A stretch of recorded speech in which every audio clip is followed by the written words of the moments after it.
اعوذ باللہ من الشیطان الرجیم بسم اللہ الرحمن الرحیم۔ عزیزان من، آج اگست 1983 کی 12 تاریخ ہے اور درس قرآن کریم کا آغاز سورہ المنافقون سے ہو رہا ہے، 63ویں سورت 63۔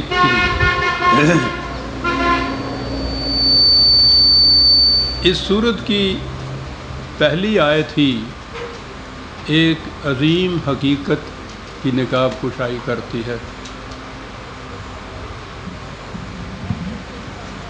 کہا یہ ہے کہ اذا جاءک المنافقون قالوا نشہد انک لرسول اللہ، منافق تمہارے پاس آتے ہیں اے رسول، تو وہ کہتے ہیں کہ ہم گواہی دیتے ہیں اس بات کی کہ تو اللہ کا رسول ہے۔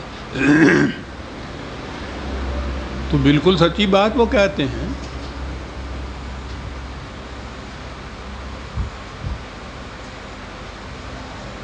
اس سے بڑی سچی بات اور کیا ہوگی کہ وہ حضور سے آگے کہتے ہیں نشہد، ہم اس کی گواہی دیتے ہیں، تسلیم کرتے ہیں کہ تو اللہ کا رسول ہے۔ تو یہی بات سچے تھی اور سچے ہونے میں اس میں شبہ ہی نہیں تھا۔ اس پہ اور زیادہ اس کی تائید کی کہ واللہ یعلم انک لرسولہ، خدا بھی یہ جانتا ہے کہ تو اس کا رسول ہے۔ تو گویا ایک ایسی چیز ہے جس کی تائید خود خدا کر رہا ہے، وہ اس کی گواہی دے رہے ہیں، بات بالکل سچی ہے، کسی قسم کا شبہ نہیں۔ لیکن کہا ہے کہ واللہ یشہد ان المنافقین لکاذبون، لیکن خدا اس کی شہادت دیتا ہے کہ یہ جھوٹے ہیں۔ اتنی اہم سچی بات وہ کہہ رہے ہیں، ایسی سچی کہ جس کے سچ ہونے کی شہادت خدا خود دے رہا ہے۔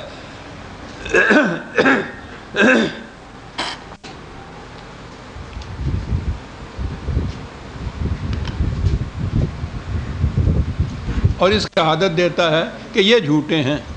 سچی بات کہی جا رہی ہے اور کہا جا رہا ہے کہ یہ جھوٹے ہیں۔ میں نے عرض کیا تھا کہ یہ ایک عظیم حقیقت ہے کہ سچی بات کہنے والا بھی جھوٹا ہو سکتا ہے۔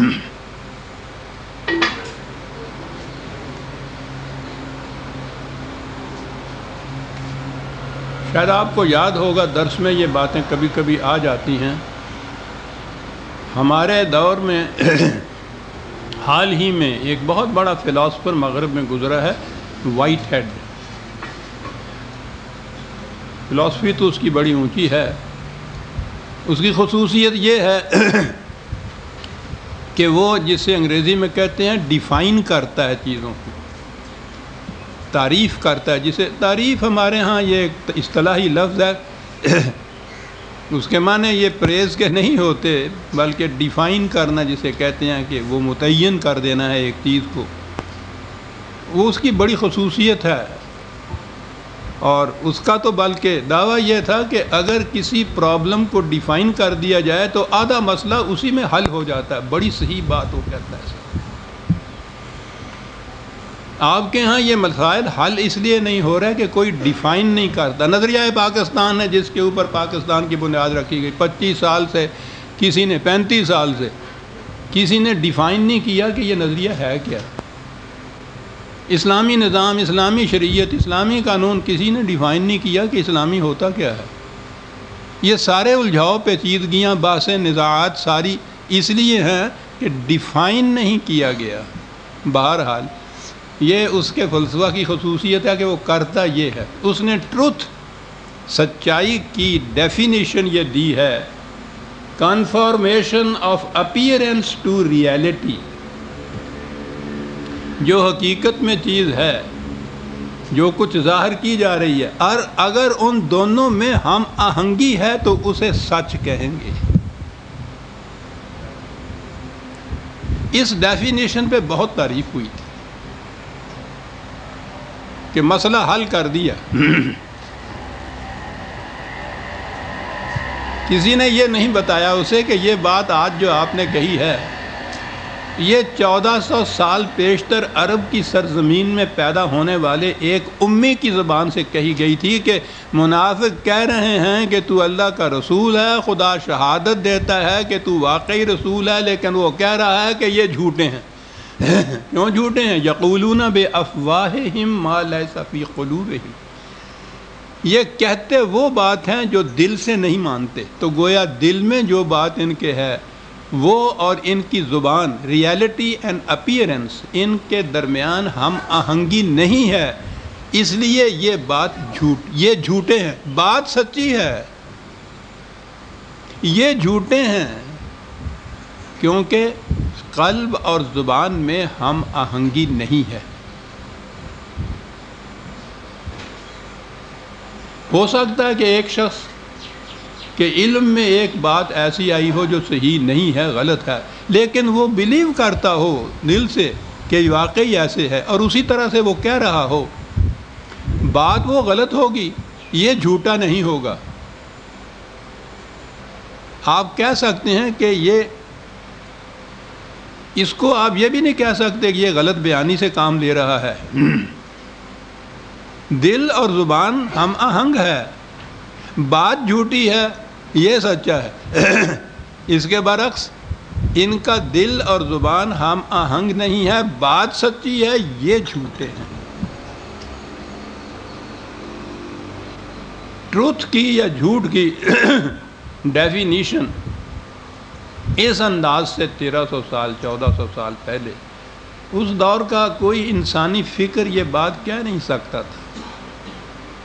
یقیناً یہ فکر انسانی سے مافوق سرچشمہ علم تھا جہاں سے یہ بات کہی گئی کہ بات 52 تولے سچی ہے، خدا شہادت دیتا ہے کہ یہ سچی بات کہہ رہے ہیں، لیکن یہ جھوٹے ہیں کیونکہ دل اور زبان میں ہم آہنگی نہیں ہے۔ اسی لیے اقبال نے کہا تھا کہ 1000 خوف ہو لیکن زباں ہو دل کی رفیق، یہی رہا ہے ازل سے قلندروں کا طریق۔ 1000 خوف ہو لیکن زباں ہو دل کی رفیق، دل اور زبان کے اندر رفاقت ہو، پھر وہ بات سچی ہوتی ہے۔ یہ نہ ہو تو سچی بات کہنے والا بھی جھوٹا ہوتا ہے۔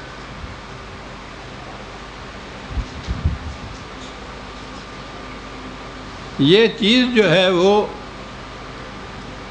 مولانا ظفر علی خان مرحوم نے، وہ اپنا انداز ہوتا تھا ترنگ کا جس میں وہ کہا کرتے تھے، انہوں نے کہا کہ نکل جاتی ہو سچی بات جس کے منہ سے مستی میں، خوب ہے، نکل جاتی ہو سچی بات جس کے منہ سے مستی میں، فقیہ مصلحت بی سے وہ رندے بادہ خار اچھا۔ سمجھ گئے آپ کیا کہہ رہا ہے وہ؟ فقیہ مصلحت می سے وہ رندے بادہ خار اچھا، نکل جاتی ہو سچی بات جس کے منہ سے مستی میں۔